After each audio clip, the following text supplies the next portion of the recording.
Hey guys, it's Olivia and I'm back with another video. So season 2 of The Umbrella Academy came out over a month ago, and I meant to talk about it when it initially came out, but if you've watched a lot of my recent videos, a lot of exciting things were happening in my life, so then those videos took precedent over this video, but now I'm finally getting to it. So in season 3, so many things happened. Too much to talk about in one video. If you want me to make more videos about the Umbrella Academy, I'm so willing to do so. But in this video, I just want to talk about two things in particular. One of these things is going to take me 30 seconds to talk about, and the other thing is going to be the main topic of this video. So the first thing I want to talk about is, at this point, the world is ending for the third time. It's kind of repetitive. World ended in season 1, season 2, and now all of a sudden the world is ending again in season 3. And if I'm being honest, it's getting a little bit boring, a little bit repetitive, but whatever. So the world is ending for the third time. And as we've learned through all the seasons, when the world ends, everybody gonna die except for the Umbrella Academy. That's what happened every single time. But you see, the only thing I have to say about the world ending for the third time, even though everyone is inevitably gonna die, why'd you have to kill the black guy first? Like, did you think I wasn't gonna notice? The first person to die, like all the 7 billion people on the planet are gonna die at some point eventually. But how come the first one was the only black man in this whole show? How come? Anyways, that's just something I noticed. So yeah, that's my little 30-second thing that I want to talk about. Now on to the main topic of this video. So the main thing I want to talk about in this video is Klaus and Reginald.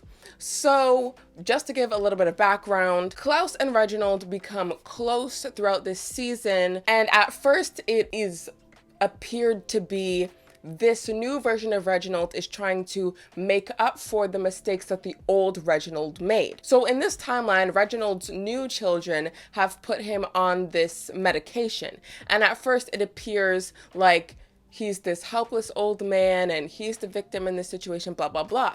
So Klaus is the one who gets him off that medication. So then Reginald is thankful to Klaus and indebted to Klaus. So he decides to do something for Klaus. That's what it seems like at first. So what does Reginald do to thank Klaus? He helps Klaus to develop his powers more.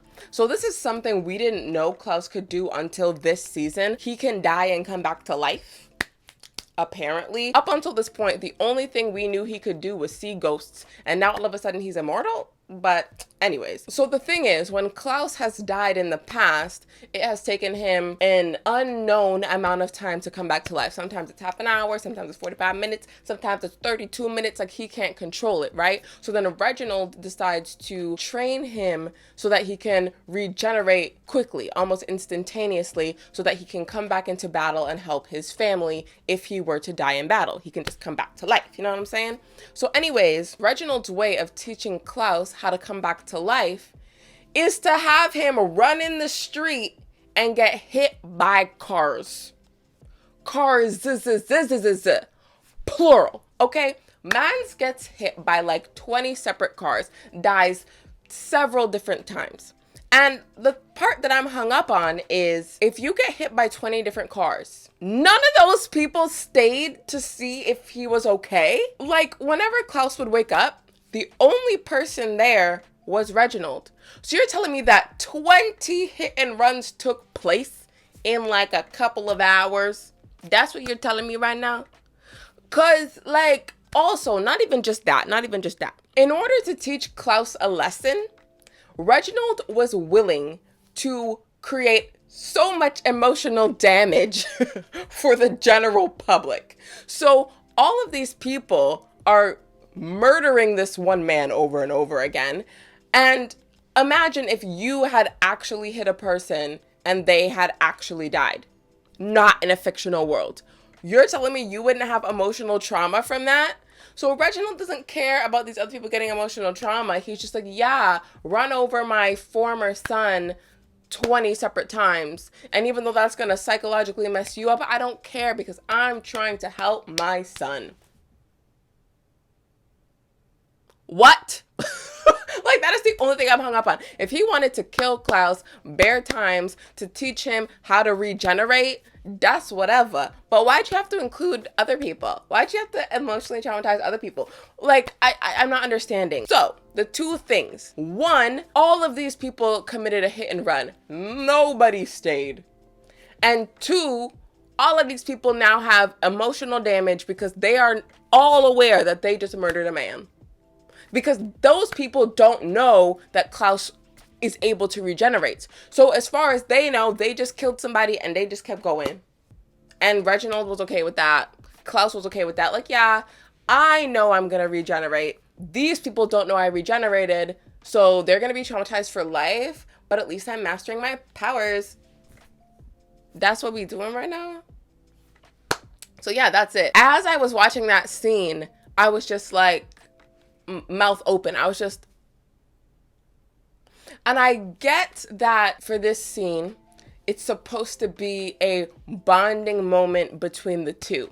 That way, in a future episode, when Reginald ends up betraying Klaus, it's seen as this shock, like, oh my gosh, look at the hours we spent together bonding. Like, I get that the main point of that scene was to grow the relationship between Klaus and Reginald. But if we take the main point away and we just look at what's actually happening, several crimes were committed. That's it. So that's it. That's all I wanted to talk about. That scene left me with my mouth wide open, and I just wanted to see if anyone else noticed that, because that is the only thing that was running through my mind that whole time. So that's all for this week's video. I hope you enjoyed it. If you did, give it a thumbs up. If you think your friends will enjoy it, be sure to share it with them. All my social media links will be down below in case you want to follow me on there. Be sure to subscribe to my channel because I make new videos every Monday. Thank you to my channel members, and be sure to check out one of these suggested videos, and I'll see you in my next video.